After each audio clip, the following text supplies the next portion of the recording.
Headshot. I don't know why he threw. Any tips on progression? Are there any like staple parts I should get? Like rare, epic wheels, cabin, weapons, etc. Yeah, I think there are some staple things in Crossout. Take a look. So first, let's go over cabins because it's the easiest thing to go over Green Locust. Obviously, the Growl is the first thing you need to get. Honestly and truly, if you're brand new to the game, this is one of the only few things in the game that you should even fuse. That's blue. A Wonder Rare. The reason why it's a Wonder Rare is because it is the best of all the blue cabins, by far and away. This thing gives you 11 energy, and I think you'll find Green Locust as you play the game. Energy is the only thing that matters. Getting more guns, more equipment, more stuff on your build is more important than just about anything else other than mass. Yeah. So the Growl, a staple cabin. Ignore this bat, skip it. It's one of the worst, if not the second worst cabin in the entire game. Your light cabins all do something specific. To be honest, the one that you're most likely going to gravitate towards is the Harpy. Harpy covers a significant sum of weapons. Everything else is kind of niche, right? I mean, light cabins are designed to be niche, right? This is for pyres, this is for Yongwangs, this is for melee, this is for fire, this is for different melee. This is for drifting, but effectively wheels. This is for nothing. Werewolf is another one of the worst cabins in the game. Aggressor is for a lot of different damage types, and the Deadman is for reloading, right? The medium cabins are like medium tanks in real life. They took over. In case you're wondering, the Abrams tank, what we call MBTs or main battle tanks in real life, are actually all extensions of the medium tank. Just like that, medium cabins are the strongest cabins in Crossout. Some of the best cabins that you're going to find are going to be the Favorite, the Torero, the Photon. This is the quintessential energy cabin, and the Omnibox. If you can get a hold of an Omnibox for cheap, you should, because this can be your cabin for everything. The Omnibox is an S tier cabin only because of the fact that it has two perks that alternate activation, and you control that mode that it's in. Mode 1 increases cabin speed and power. Mode 2 increases cooling and weapon cooling. Sorry, cooling and weapon reloading. This means that the Omnibox works with literally every weapon in the game, bar none, and it works with every movement part in the game, bar none. Very strong. Literally the Omnibox for a reason. Great cabin to get.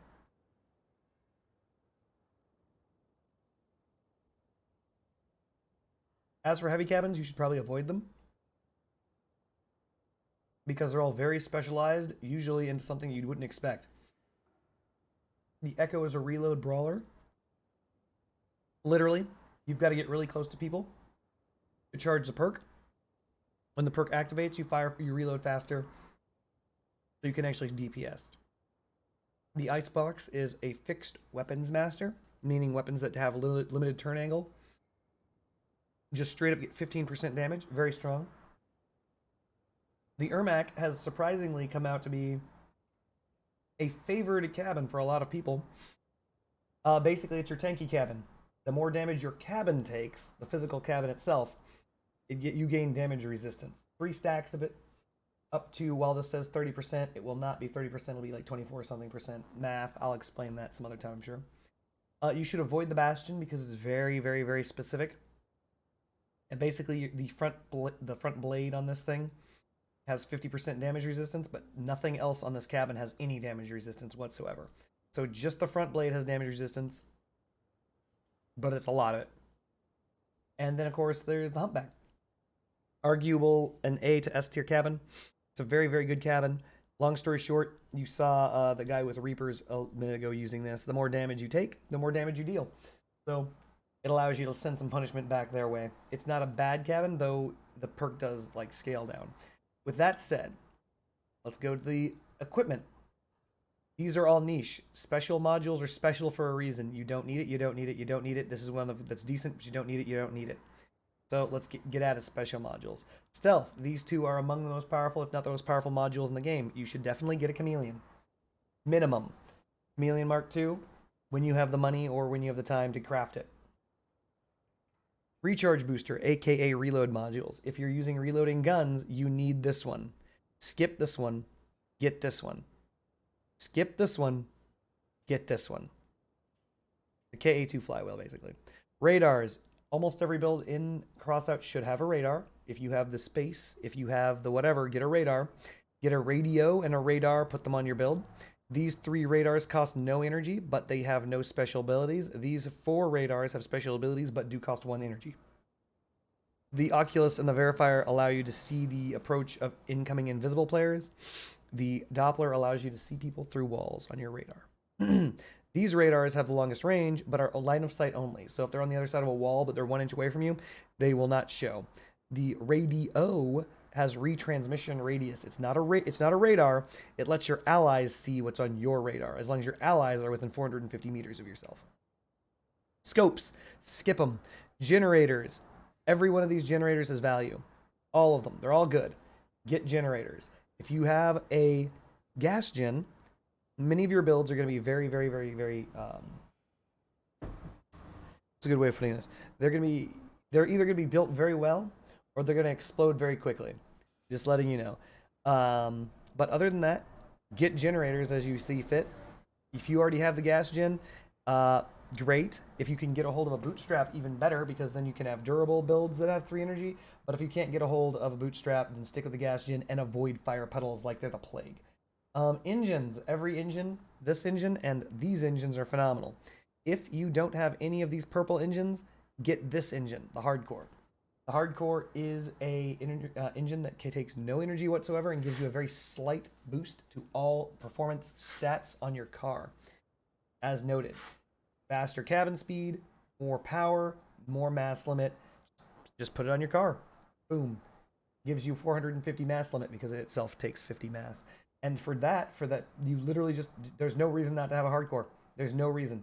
If you have no engine, just put a Hardcore on it. In fact, in case you are interested, I have a fused Hardcore. So just put it on your car. Yeah. Other than that, these engines are all great. The best one is this one. The Cheetah engine, best engine in the game. If you are going to end up with an engine, it should be this one. If, like, for example, let's assume you're playing this game and you're like, hey, I can only ever, under no circumstances get any other engine. What should I get? The answer is going to be the Cheetah. The Cheetah does too much. It has the highest boost in the game to maximum cabin speed. It has a decent boost of power. It provides 3,000 tonnage, which only is tied by the oppressor. No other engine gives tonnage at all. They only give maximum mass limit. Meanwhile, these two give tonnage as well. Tonnage is kind of like what movement parts give. So you know how you want to put a lot of movement, well, you don't want to, but you end up putting a lot of movement parts in your car because you run out of mass. Well, these counter that because they give you active tonnage and you don't have to put wheels on your car, which drains your power. Instead, you just use these engines, the Oppressor or the Cheetah. So this is the best engine. Pick it up. If you can get more than one engine, get all of them. They're all good at something. They're all great when you get them. That's the reason why I have every engine. Engine. There's an engine on my car that you can't see, so it doesn't show up on this list. But yeah, all the engines. Get them. It's a Pokemon thing. But first, get the Cheetah. Boosters. Skip. You're not going to need them. Coolers. The RN Seal, obviously, is the best thing in the game. It's very expensive for that reason. Getting an RN Seal is great. If you cannot get an RN Seal, and that is okay, don't worry about it. There's the R2 Chill. So, in case you're wondering, when I said Wonder Rare, a Wonder Rare is a rare item, which is a blue item that reaches far out of its category and is actually worth fusing. Get an R2 Chill, fuse it. A fused R2 Chill is as good as a base RN Seal. So for a fraction of the cost of an RN Seal, you can have an R2 Chill doing effectively the same thing. So use these because if you look, you're looking at 71%, 41% versus 70%, 38%. So a fused R2 Chill is better than a basic RN Seal. So that is rare. That is really rare. You don't see that kind of efficacy usually, right? And then the shivers, which you don't necessarily need, but meh, because cooling rate isn't nearly as good as radiator. Basically, the radiator is like more. Imagine if you have a handgun, right? And you're like, wow, I have these. I have this. I don't know. Let's just say a Sig Sauer. Doesn't matter. 9mm.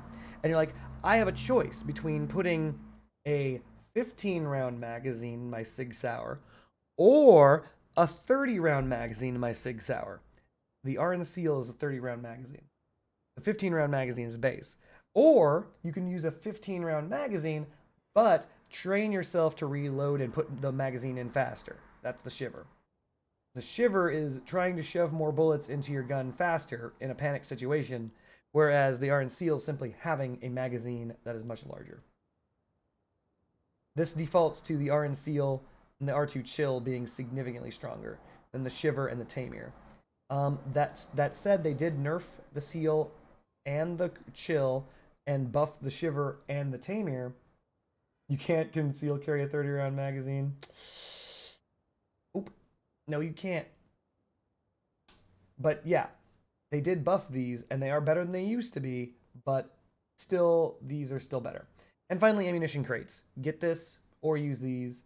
Standard stuff. Let's get on the weapons, which is what you were asking. It depends on what you like to do, but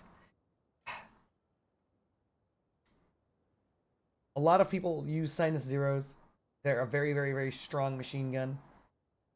Even though they have very, very, very low durability, they actually end up doing extraordinarily well. Tapfire machine gun of choice for low-level players. But every machine gun has its own decision point. For example, a lot of people are going to tell you that the Guardian is a phenomenal machine gun. While I personally disagree, it is said to be very strong. And it's said to be very strong by players that are better than I am at the game. I don't believe them, because from what I've seen, they are disappointing, but I will defer to them and their knowledge. If you like frontal machine guns, if you like machine guns in general, these have a significant sum of damage resistance. I believe it goes up to 10%, which is not really 10%, but don't worry about it. I'll get to that later. So they have a decent amount of durability. Technically, the equalizer is good at raids, but nothing else. I do not recommend the Caucus unless you go hard to the paint on the Caucus. So staple machine guns that you're going to come across that you're going to end up using a lot when you're new to the game, you're going to pick up the Vector and you're going to pick up the Sinus O naturally. But the Vector is a phenomenal machine gun. Sinus O is just a better version of the Vector, and they're both good. So these two. Going into the front-facing machine guns, bam, bam. Do not pick up the Fidget. It is worse than the Piercer. Silver Phoenix TTV, thank you for the raid. My goodness. Shout out to Silver Phoenix.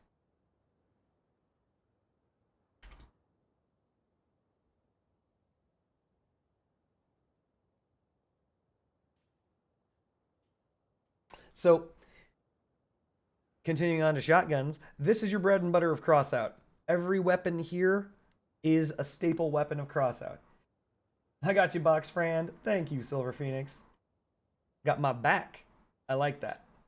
So, to answer your question, Green Locust, every weapon here, literally, not even figuratively, except for this one, sorry. Literally every weapon here is a staple of Crossout, and you're going to end up using it. If you like using point-blank range kablamos, also at Marb, I'm going to have nightmares about that triple bow build. Oh no, you came across Marb. Go ahead and grab junk bows. Silver Phoenix, thank you for the follow. You shall henceforth be referred to respectfully as chat. Grab these for instantaneous close burst damage, but like skipping past those, every one of these shotguns otherwise works identically. Every one of these. So this is 1, 2, 3, 4, 7, 9. These 9 shotguns work exactly the same. You just W key at them and hold down left mouse button. And in fact, these 5, 1, 2, 3, 4, 5, are front-facing machine guns only. They have a narrow cone of fire, but doesn't really matter. They're very, very strong. If you're looking for very easy wins, if you're looking to just play Crossout and be like, oh, lol, lol, lol, lol, and just walk over people, use these shotguns. They all have their own distinct attitudes, but in reality, they're nightmares to play against. Triple Thunderbolt is particularly strong even after they nerfed it. Triple Rupture or Quad Rupture is strong. Leech is strong. Spitfire is strong. Mace is the strongest. Not even joking. The Mace is very strong. So the Lupara, the Sledgehammer, and the Mace all have the exact same hitbox or hurtbox, meaning that they can all be armored perfectly the same way. And they also all share the exact same parameter of 2x2 by 2. They're tiny. They're very tiny. They're very hard to hit. And so due to the fact that they're very tiny and very hard to hit, and also for some reason they weigh nothing, they weigh 65, like 55, 65 kilograms. Yeah, these are staples of Crossout. You can hide these in your build. You can put them on to wedge builds. You can put them into dogs. You can do all sorts of stuff with these freaking shotguns, and you're going to win games.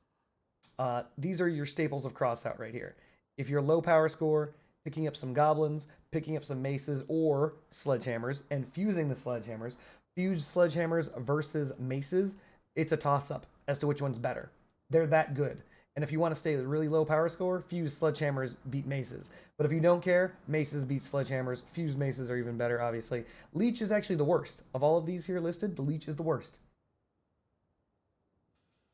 But yeah, Spitfire has been nerfed 13, 16, 18 times. It is still a phenomenal gun. So these are your staple Crossout weapons. Shotguns. Skip autocannons. Like, notice how I'm not even gonna skip them. Don't do it. Cannons. The most powerful cannon is this one. The Thunderbolt? What about the Thunderbolt we'll get? The Thunderbolt's phenomenal. It's a phenomenal shotgun. But the Mace is technically stronger due to its power score and its energy cost. So these all cost 3 energy. The Thunderbolt goes up to 4. So you can still maintain 4 maces on a build and still be rocking that. Is it better than the Mace? Yes. Okay, if you remove power score from the equation, of course, the best is the breaker, right? But the idea is that the power score jump is dramatic. Look at this. 1,100 4 energy versus 570 and 3 energy. You can fit 2 of these on here for 1 of these, and the amount of energy is like what, 6 to 4. You can only fit 3 Thunderbolts on, whereas you can fit 4 maces. It's very interesting. They have a very similar perk. The Thunderbolt's perk is superior, by far superior. It deals far more damage. So the Thunderbolt will deal more damage than the maces, not even on a 1-to-1 basis. Like 4 to 3, the Thunderbolt should out DPS the mace by a little bit. No, I redid the math after the nerf. It actually doesn't do as much as the mace. So, yeah, the mace sits at the tippity top of the iceberg, only because of the fact that the Thunderbolt is much larger. Yeah, it's got a 4x4, but that barrel really exists. That exists. It has to hang over your build. Meanwhile, the barrel on this does not exist. It doesn't actually exist. You can literally put these, you can hide these wherever you want. It's ridiculous. It's not balanced. Anyway, continuing on. So all of these are like okay, of all the tiers of weapons in general, the highest tier is shotguns. You can take Luparas into 8K power score. That is not a joke. You can take sledgehammers to 9.5K. You can take maces to 10K. It's dumb. Shotguns are very strong. These are it's a very strong category. A staple of Crossout. Skip the autocannons. Best cannon, Hulk. Everything else you don't really need to look at. Not even joking.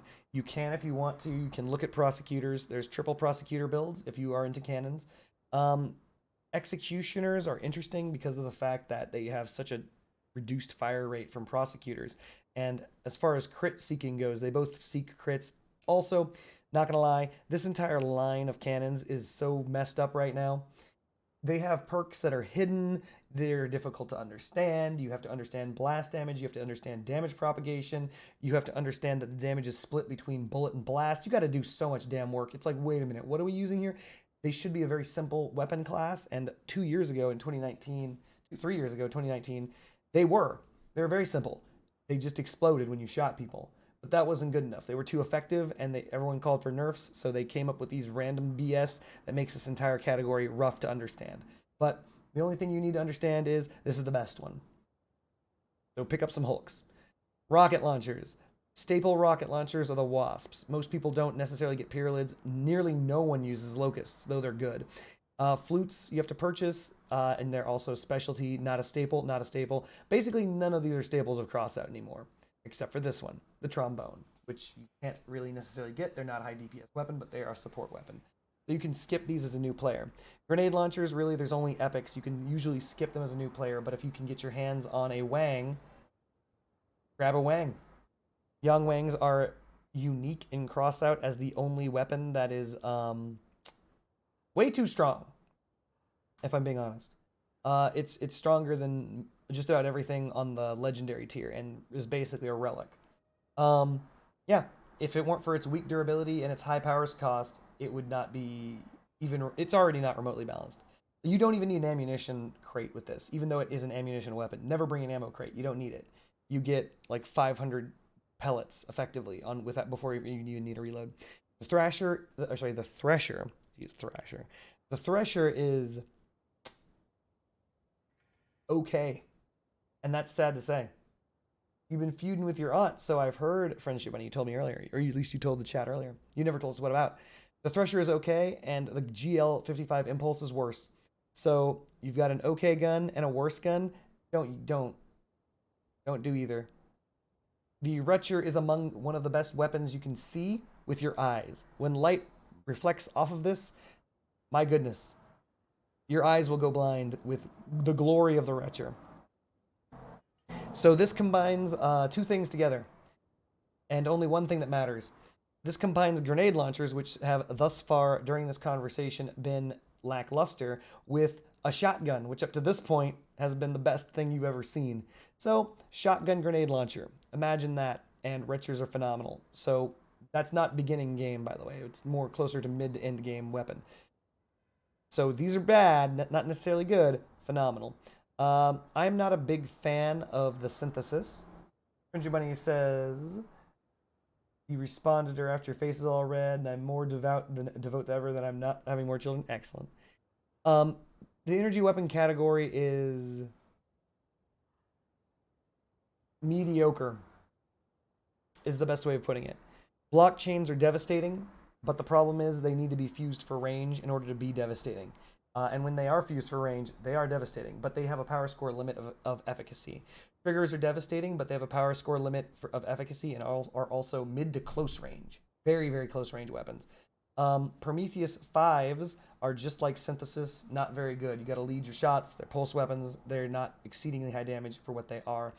Quasars, when fused, are decent, but when not fused, are trash. Graphistars are the highest damage shotgun, or highest damaging shotgun laser, or whatever the crap, in the entire game, and they are very, very, very devastating. But at 196 durability and with a perk that sets them to constantly being at maximum heat, it means that they actually only have 98 durability, which makes them one of the weakest weapons in the entire game, able to be shot off by someone accidentally brushing up against you or patting you in the back. The Aurora, phenomenal weapon. It just is. It's phenomenal. Its damage is nearly non-existent. I think it does 1 damage a shot, but it overheats parts as you shoot it, and it has a very unique combination with the minigun, specifically the Arbiter or the Equalizer, where you basically just aim at a part, heat it up, and do double damage to that part, and you just blaze right through it. Very decent combo. It's one of the only combo weapons in Crossout that actually has a staple combo. So there you go. So basically you should skip the energy weapons unless you pick up a single Aurora for raids. Picking up a single Aurora really, really, really helps out in raids. If you're actually like brand new and you're like, man, I am barely 5,000 power score in order to get into hard raid, just barely in 5,000. This will be very, very helpful, because even though you won't be able to kill the bots that are in there very effectively, you'll be able to help your team kill them, and you'll still be able to complete those raids to get those weeklies done. Continuing on, none of these are staples. Continuing on, oh god, I hate to say it, the Borer is a staple of low power score. If you keep this VOD, make a YouTube video with it, fair enough, I'll consider it. The Borer is you know what, you're probably right, I should probably do that. The Borer is, unfortunately, a staple of low power score. Due to the fact that it's constantly attacking, and due to the fact that many low power score builds do not have bumpers yet, this thing tears through players. This tears through wheels that usually only have 35 to like 85 durability, And then in addition to it tearing through those wheels, it tears through the frame. It just tears through everything. And this is because of what you're attacking. As people's builds get stronger, these melee weapons fall out of favor. The borer and the buzzsaw literally fall right off because you're not going to be able to get through the wheels, let alone the bumpers people put on their builds at a certain point. The tempura is finicky. You absolutely require it to be fused in a very specific manner for it to be very good. Without that, it is not good. It is very difficult to use. Don't do it. The boom and the Lancelot aren't staples of Crossout, but I would suggest skipping them. And the reason why is because the staples of Crossout is to get an ass load of booms or an ass load of Lancelots, boost across the battlefield, and kill one player, Alt F4, and do that again and again and again and again. Basically, you just boost in and kill one guy, ruining their day, which is great, except for the fact that you are good for only one shot. They are staples of Crossout, but everyone hates them. Lacerators, not so much. Maulers, not so much. Harvesters are a staple, but at in-game. Remedies are a staple of Crossout, and so are Incinerators. I'll tell you Incinerators right now. You need to get you some Incinerators in your pocket. And the reason why is because you can use these to do raids better. You can use them in clan wars. You can use them all over the place. Heating up large swaths of areas. Good stuff. Very strong weapon. And if you become one of those players who's able to flick shot with these, F you. There are people who can land incinerator shots exactly across the map and hit you directly in the face, knowing exactly where you're going to be. I don't know how they do it. I don't know. Remedies are the worst flame weapon. Old Git, I have one. So much fun. They are. And you're going to see big numbers, by the way. You'll see big numbers with the incinerator because it is, and this is true, the only true AoE. One of three of the true AoE weapons in the game. All three of them are fire weapons. One of them is the Mandrake's fire puddles, not the blast damage. One of them is the Porcupine's fire puddles, not the blast damage. And the other one is the incinerator, which is the incinerator's blast damage as well as the fire puddles. Yeah. The remedy, as I said, is it is the worst fire weapon, obviously, because it's the lowest tier. But it's the worst for several reasons. Its damage is obscenely low for what it is, unless you combine it with the Blight Cabin, which, by the way, it comes with in the pack, which is what people usually get. They get the remedy and the Blight. Unless you have that, the damage is anemic at best. It is very, very poor. But it is a staple of Crossout. I do suggest skipping it, but it is usually kind of cheap. So if you want a cheap flame weapon and have fun with it, go ahead. I'll tell you one little hint about the remedy right now. The remedy does not have a hit scan. Remedies are not hit scan. Many people think that flame weapons are hit scan. They are not hit scan. So you see the fire coming out of the front and you're like, oh man, look at this. Look at that fire. Oh my goodness, that fire is going to burn people up. That is not true. That is as good as a muzzle flare. That's muzzle flash. That's like, do you see the gun in there that's flashing bullets? And you see that flash that's on the gun that's coming out there? When you look down in the middle, you see it flashing? That flash there is the exact same thing as those two jets of fire that you see. Those are graphics. That is not damage. That does not do damage. Remedies. Let's see if I can do it. There, do you see that? Do you see those balls that go slowly flying away from the car? That's the damage. Remedies do damage. They're a projectile.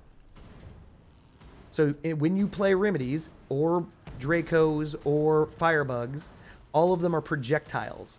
And you have to lead your shots, even if the person is right next to you, due to the speed of the projectile that you're throwing. You see that? You see how when it hits the ground, it lights on fire, but not before? That's because it is very, very slow.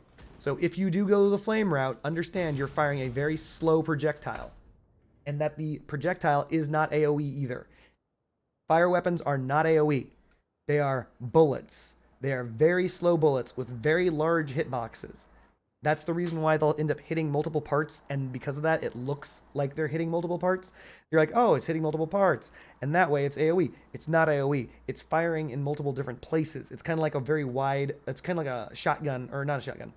It's kind of like a machine gun that has a very wide spread. It's hitting a whole bunch of different parts individually. It's not hitting them all at the same time.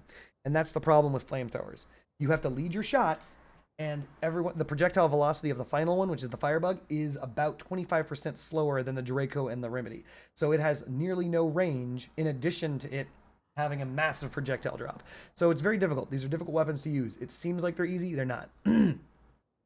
So again, by the way, if you've ever used a Remedy or a Draco or a Firebug and you've been driving literally right next to someone and you're like, I'm shooting you with my fire, literally my build is touching your build, but you're not taking any damage, the reason why is because you're not leading your shots. You literally have to aim in the path of your opponent, even if you're adjacent to them. Just a warning. So skip it. Mine Layer is best weapon in the game. Not even joking, cap cans are busted. They are busted. Never lose control of your build, and these things will make sure people lose control of their build actively. Skip everything else. They're not beginning of the game. Drones, you're going to want to skip. Okay, so technically you don't need to skip the Falcon. You can actually do a decent little Falcon build at low power score, but it's not really a staple of Crossout. To be honest, and this is honesty, the only true staples of the drones in Crossout are this one, the Fuse, which is ridiculous. It is a drone that will crash into you and explode for boatloads of damage, and it is annoying. Basically, the only thing you do is drive around the periphery of the battlefield, and you drop fuse drones repeatedly over and over again until either the battle ends or someone comes and punches you in the throat. They're going to be like, there he is, bam, and they're going to punch you in the throat for doing that because it is annoying as hell. And the other one is the Annihilator drone. These are both staples of Crossout. Annihilator drone, you summon your drones, you go invisible, and you just stick your drones on people, and you stay nearby, invisible behind a wall, let your drones pick them off. If they have a counter, hit scan weapons, you're completely fucked. Sorry. They will shoot your Annihilator drones out of the sky, and you will never do anything. You'll be completely worthless, or you're going to dominate. It's a coin flip. Either you will dominate your opponent, or you will do nothing with these. Everything else, not really a staple, not really useful.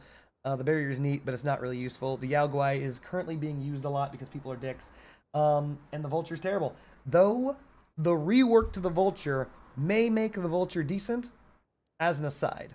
So as you can see, the prices are going up because they're fixing some of the things about the Vulture. They're reducing the blast damage by a significant amount, but increasing the blast radius. So instead of it specifically attacking one part and then disappearing, it might do more damage. Who knows? The Emily grenade launcher. Not a staple. Fun gun, but I mean, I have 3, but not very good. Summoners, not very good. Corvo, if you are one of the best players in the game, Corvo is phenomenal. If you're not, skip it. It is basically imagine a machine gun with only 6 shots in it, and you got to tap fire all 6. Is it 8 shots? Because technically, the final clip does 200% more damage. So it's basically a 6-shot gun that technically does 8 shots worth of damage. Nah. The adapter is a burst fire machine gun. Psych, it actually is not a burst fire machine gun because unlike machine guns, its projectile is not hit scan. So you have to lead your shots with it. The Astreus is the exact same thing as another weapon that I've not gone over, which is the Assembler. They are both not meta. They are both ass. Skip both of them, please. If you need to know what they do, they're just basically long-range sniping weapons. They don't have projectile drop, which is their only saving grace. But both of them fire a very large projectile, so it's very difficult to penetrate someone's build. They have a charge mechanic, which requires you to stand there and charge up your weapon first in order to deal the damage at the right moment. And their damage is anemic, and if you mess up the charge on one of them, which is the the Assembler, if you mess up the charge in the Assembler, the weapon overheats, so it can be stripped off of your build more easily. And if you don't mess up the charge in the Astreus and use it appropriately, it damages the mounting points that it's attached to on your build, so it can strip itself off your build. Effectively, both of them are stupid. The end. The Skinner is a staple of Crossout. There are people who make me look like a child with this. It's really fucking hilarious. I actually think I have a video of someone like throwing me around like a little baby, because the idea is you just play a heavy cabin, drive up to someone, hit him with the Skinner, drag him around this map, treat him like a cap can, laugh your butt off. The Enlightenment is not a weapon. The Kaiju is a staple to high power scores. Scorpion is a staple to high power scores. There you go. Oh wait, you wanted wheels as well. May as well go over this. Just about every wheel is as good as the other, but every wheel that isn't purple is trash. I'll just say that to you right now. They're all trash. The best one is this, the APC Wheel ST. Everything else is effectively trash unless you're going hard to the paint with shivs. Hard to the paint with shivs is an interesting one. AFK 1 second, chat. Get some drink.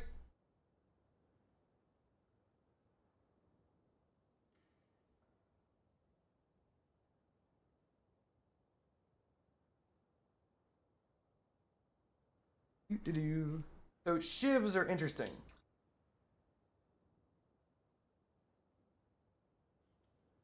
Shivs, way back in the day, were one of the best wheels in the game, and presently don't sit in a bad spot in the meta. They're actually pretty decent. If you look at their stats and read them with your eyes, you're going to be like, wait a minute, that's pretty good. At 180 durability, they are not that easily removed, considering the arrays are considered heavy wheels and only have 200. And the heaviest are APC wheels, I believe.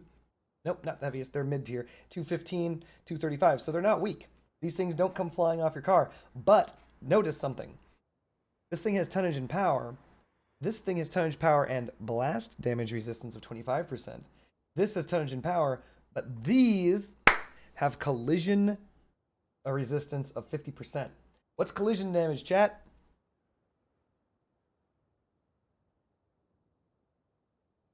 And these allow bullet pass-through. And these also allow bullet pass-through, I believe. Yeah. So what's collision damage, chat?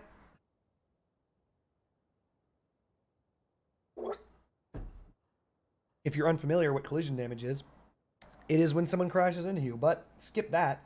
More importantly, collision damage is all melee damage. So if you go back to the weapons, and you go to melee weapons, this damage type is collision. It's not bullet, it's collision. Collision, collision, collision, collision. All of this is collision damage. All of it. And shivs have 50% collision resistance, meaning that their durability against melee weapons is not 180, it's 200, 360. So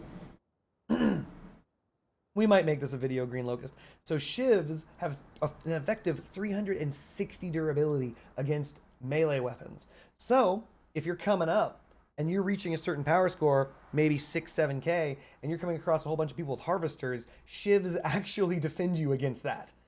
And, interesting story, it reads the faster you drive, the more it hurts people by spikes. They themselves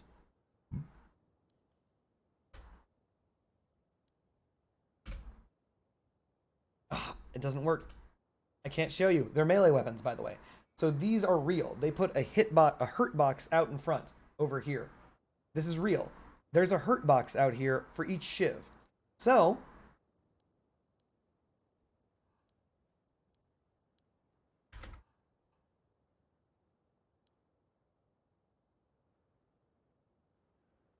and this was in the arena and all sorts of stuff. You can do some fun stuff. Like straight up fun stuff. Mind you, all these things are flying, so I can't actually show you that on them. But the overall idea is you can literally just grab someone and grind them to bits. Like, I would love to make a shiv booster, chat, personally. But you can do it. This is real. This does work. All of these things have hurt boxes in the middle. And when you catch someone in the middle of this, you just boost. And that's all you do. And you will grind them to pieces. It's crazy stuff. This giant sideways wedge also functions. You just drive straight, and then they go sliding off the side of your build, and they fall apart. Mind you, while those are gimmicky, and that's true, those are just gimmicks. One of the things that you can also do is an actual build. Like, just the side of your wheels are simply shivs. And what happens then? Oh, this is another example where you just actually have melee in the middle as well. But anyway, you can literally just shove shivs on the side of your car. And if someone drives next to you, have you ever had that happen, chat, where someone is just next to you and you're both driving next to each other? No joke, you can Mad Max style, like, what was that movie called? Oh no, it's been a while. Ben-Hur, nailed it. Just like Ben-Hur, you can just drive next to your opponent and you will literally drill them out. It's not a weapon. Don't get me wrong. Those are niche things I just showed you on the exhibition. It's not a weapon, they're wheels. But they give you another option that no other wheel does. And that option is, if someone's next to you while you're fighting them, you can actually maintain grinding against them and you will tear them apart with your shivs. I have had this happen to me, chat, where I drove past someone, we hit each other, we were hitting each other and we were parallel to each other. I was firing at him, but he was ramming into the side of me with 6 shivs and I didn't see it because I wasn't paying attention. Took off my wheels like that. And I was using Bigfoots. So, just a note, shivs aren't bad. But the Apex wheel is the APC wheel. The APC wheel is a decent wheel. This is based on the amount of tonnage it gives, the amount of power it reduces, the fact that it's got decent blast damage resistance because blast weapons become a thing, the fact that it's got decent durability, all of these things roundabout come to the APC wheel being your typical good wheel, just solid. It's just a solid wheel. It'll get you through things. However, in reality, all the great wheels are all purple. You'll notice that there are everything that is not purple is a wheel. These are all wheels. They're all wheels. But once you get purple, that's when you start getting into some interesting stuff for epics. First, you got the buggy wheel and the buggy wheel ST. These things are neat. They work very well with the oppressor. Other than that, they don't really do anything except for... Not really. It's basically, if you're running the oppressor, buggy wheel ST. The best wheel in the entire game shifts from the APC wheel over to the Hermits. Hermits and Hermit STs are ridiculously good. I cannot stress to you enough of how good they are. Even if they didn't have a damage resistance perk, they would be phenomenal and off the charts. But they do. They have a damage resistance perk. Friendship Bunny says, I'm going to start swearing profusely so he can't make a video. Excellent. Thank you, Friendship Bunny. Hermits and Hermit STs have ridiculous durability. They have excellent power cost. They have excellent tonnage. They have excellent hitboxes. They are excellent. If you don't need your wheels to be providing you a perk, and you just want a solid wheel that stays on your car, the answer is the Hermit ST. Hermit ST, best wheels in the game. Their power score doesn't make sense. They're only 190 power score, which makes them a lower power score than I think every other purple movement part in the game. Yeah, it makes no sense. 190 power score, meaning that for some reason you can shove boatloads of the best wheel on your car, and you can keep and maintain a low power score. Best wheel in the game, the end, effectively. My favorite wheel, the Bigfoot. Bigfoots have a massive power drain at 20%, so you don't want to put a lot of Bigfoots on your car. They also have a very, very, very large hitbox. They're huge. They're very large. They also raise your car up really high off the ground, so why would you want to use these things? Their perk is insane. They reduce the distance required for bonus activation up to 50%. Unlike the other guy, which buffs the oppressor, this MFer buffs the cheetah. And what did I say about the cheetah earlier? If you can only get one engine, it's the cheetah. Bigfoot's buff the cheetah. There you go. In addition to that, if I recall correctly, this also will work with several perks, several cabins. It works with the favorite cabin. It works with the... I know it works with the favorite. Oh, and the blight. It works with the favorite and the blight.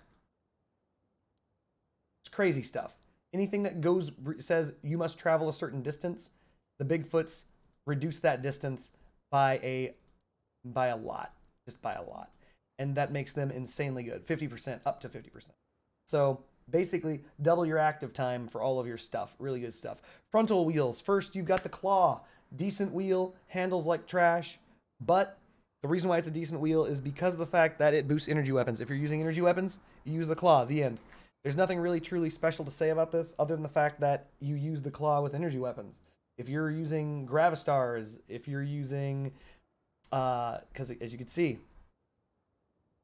if you're using Destructors, if you're using Gravistars, and you're not using either of these on a hover, you use these wheels. You travel some distance, you drive yourself forward a little bit, you give it a little drivey drive, right? And then after you drive that little bit of distance, you get 25% bonus damage. I think, no, they reduced it. It's not 25 anymore. It's 16%. That used to be 5% each, and then they dropped it to 4% each. Yeah, they dropped it to 4% each because they were too strong. So yeah, you get 18% bonus damage for a brief period of time, and that's insane. Combine that with things like Gravistars, and you're gonna be stripping people apart a lot faster than you should be. A lot faster. Yeah, great wheel. Arguably one of the more overpowered wheels. So remember I said earlier, this is the best wheel in the game, hands down. It just is. Sabbath wheels are arguably the most overpowered wheel for what they are. Sabbath wheels are effective. They were just released in one of the most recent packs in the game.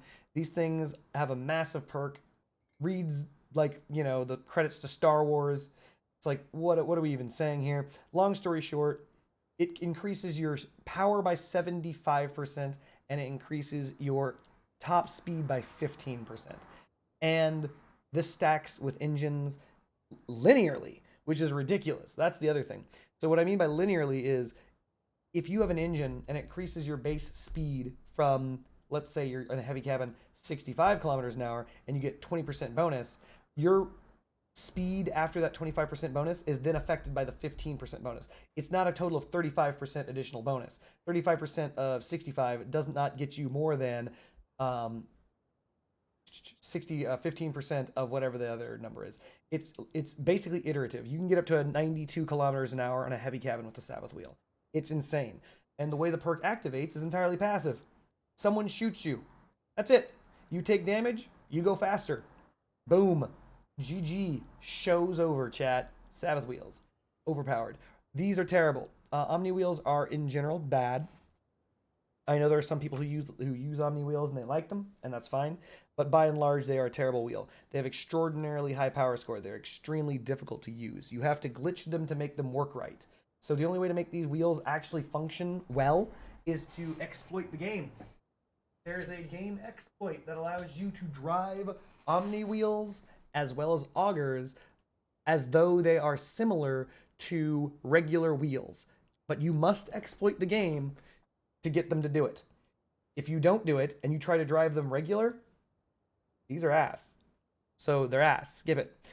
Small tracks. These are only good tracks. Everything else, you better not even look at. These are the only good tracks in the entire game. You need 6 minimum to play the video game, unfortunately. So you're going to see a lot of track pyre builds. In fact, one could say that's the only thing you'll see. But yeah, small tracks have, all tracks have collision resistance. All tracks have bullet resistance. All of them have thermal resistance. But the only track that has blast resistance, in addition to that, is the armored track. I honestly would petition that the tank track also have that blast resistance. But as you progress to the right, the tracks get slower. These things cap your top speed. So no matter what chassis you're using, this will keep you at 90 kilometers an hour. So even if you're using this with a cheetah, it's 90 kilometers an hour. The only thing that breaks this is the Golden Eagle. Remember when I said that every engine has a purpose? The Golden Eagle's perk at the very bottom says increases maximum speed for tracks and augers and rolling base movement parts by 10 kilometers an hour. Rolling base movement parts include these Omni wheels. So these all can be increased by 10 kilometers an hour with that engine. So this goes from 90 to 100, which is perfectly viable. Chef's kiss. Mwah. Then you have hardened tracks, which goes from 75 to 85. While this is a thing you can do, it is not as good as the small tracks to begin with. Just letting you know. This will increase this speed from 60 to 70. Already bad, terrible, nice and slow. If you've probably never seen a good armored track build in Crossout, and there's a reason. Then there's tank tracks, which would go from 55 to 65. Terrible. Just terrible. Tank tracks are exceptionally bad movement parts in Crossout. It is very unfortunate at how bad they are. And then you have Goliaths, which you'll see all over the place because they will protect the entire side of your build. These are kind of a niche thing that you'll see at lower power scores. The movement speed is very slow. It's just these two that you'll see in a game, and really the only one that's even remotely meta is this one.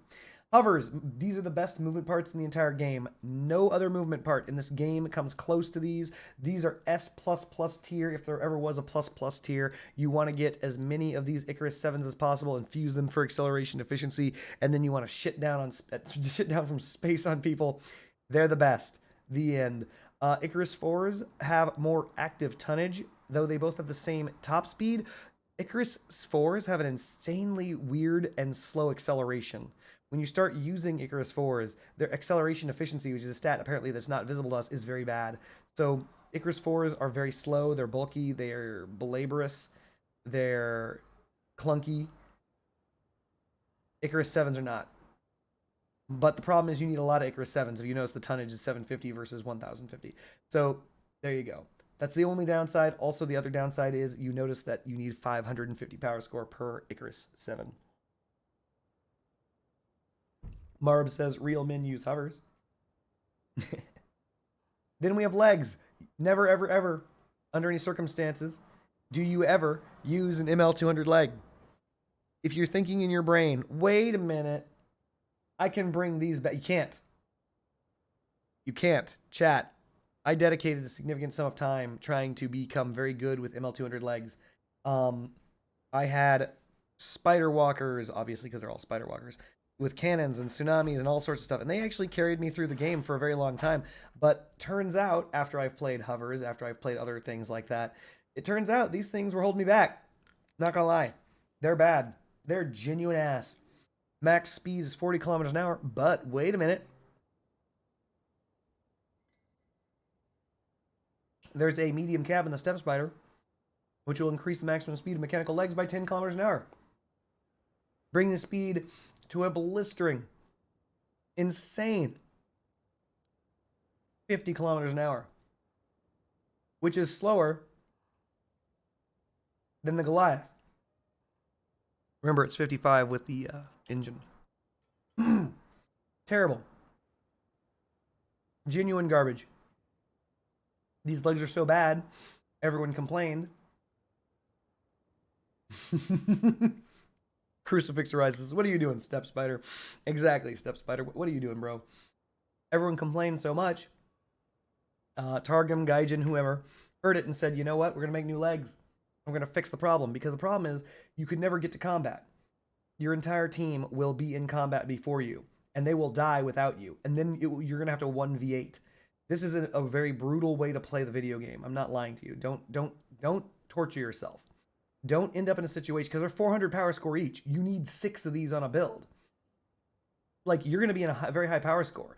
You're going to be very slow. You're going to be in a very high power score. Your team will die without you. And you're going to be in so many 1v6s, 1v5s, 1v8s. You're going to want to quit this game. Like, that's what ends up happening. I have been in this situation before, in a very, what I assumed to be at the time, meta Spider Walker build. And I was shit upon for months, if not a year, because of the fact that the legs just don't do it. You can't keep up with your team. It's not that you don't want to, it's that you cannot. And you will be fighting alone because everyone else will already be dead by the time you get there. So, skip. All of the problems that the ML200 had, you don't have anymore. Because you have the Big Ram. Big Ram wheels fix all the problems that the ML200 have. They're just better. They're just better. How are they better? They have 2 modes. They have a wheel. And they have a leg. So what this means is, assuming you want to get to combat with your team and play the damn video game, you can do so. Because you have wheels. And when you're in wheel mode, there is no top speed cap. It's treated as a wheel. So if you look in the bottom right-hand corner, it's 69, 70 kilometers an hour. I'm traveling at the speed of a car. This is what you would expect. Look at this. I'm traveling at 80 kilometers an hour. Oh, but wait a minute. I'm about to get into combat. You can cycle to walker mode. Look at that. You're a walker now. So you get all of the benefits of the walker and all of the benefits of the wheels. This is literally the thing that was keeping the ML200s back. You could never get to combat to ever use the walker mode. You were just dying. So, there you go. They are, if you were looking for a staple of Crossout, the Big Rams are a staple of Crossout. I would highly recommend them. And yes, even though you can do it, I don't recommend it, you can combine the Big Rams with the Step Spider cabin. Though actually, I just realized they increased the Step Spider cabin's maximum speed from 55 to 65, or it was either 60 to 65. They gave it a small cabin speed boost. Oh yeah, and Crucifix Arises brings up that it has even lower power score than the ML200s. The hell are they doing, ML200? What the hell, man? Anyway, yeah, so you can use the Step Spider with the Big Rams, which will increase the Big Rams' movement speed while in walker mode by 10 kilometers an hour, bringing it to 55 kilometers an hour in walker mode. So, there you have it. That ain't bad. These are terrible. By the way, as a minor aside, do not ever make a Leviathan using the Big Rams and the ML200s crisscrossed. When I say a Leviathan, I mean for farming copper. If you have a copper farming Leviathan, don't mix them. The AI doesn't know how to handle it. So it just won't work. Just so you know. Because it will never activate the leg perk. Because it's not programmed to. Other than that, augers, the final movement part. Once again, I mentioned this earlier with the Omnis, and that is that these things do not function without an exploit. If you're exploiting the game, then they work very well. If you're not exploiting the game, then they're hot garbage. There you go. That's effectively it. A lot of people who use the meat grinders to great effect are in some way or another exploiting the game so that they are able to do so. Thumbs up. But other than that, meat grinders are a little bit clunky.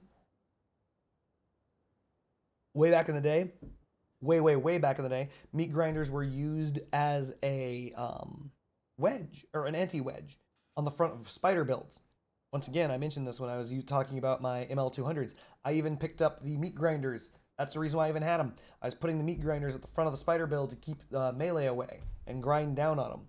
These also, by the way, deal damage just like the shivs over time as you're moving. So there's that, but they're not that good. To be honest, the damage is pretty balls. They also have collision resistance of 50%, which is neat, but they're not that good. They're pretty balls because they don't have bullet resistance. And once again, if you see a build like if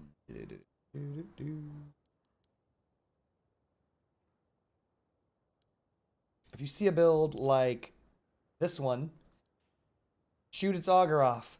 Just shoot this. Just look at this massive hitbox from the side. Just aim here. Remove this. Once you remove it, it's over. Show's over, chat. Show's over. Remove that. Remove that. Remove that. That guy's good. He's got way too many augers. Remove that. Like it's a huge crutch. You've got a mega weakness that's exposed and open that you just remove. Once removed, you're boned. Like, just remove this. Like, you're completely hosed. It's pretty brutal. But other than that, a decent movement part. It can be used to defend walkers if you believe that your walker needs defense. It can be used if you have multiple, at bare minimum 3, to make a fairly decent build. But in reality, that would be for undermounted weapons. It's not necessarily a staple of Crossout. So it is a niche weapon in Crossout. So I hope that answered as many questions as I could as I just went over every epic in the game for you. Poor Step Spider.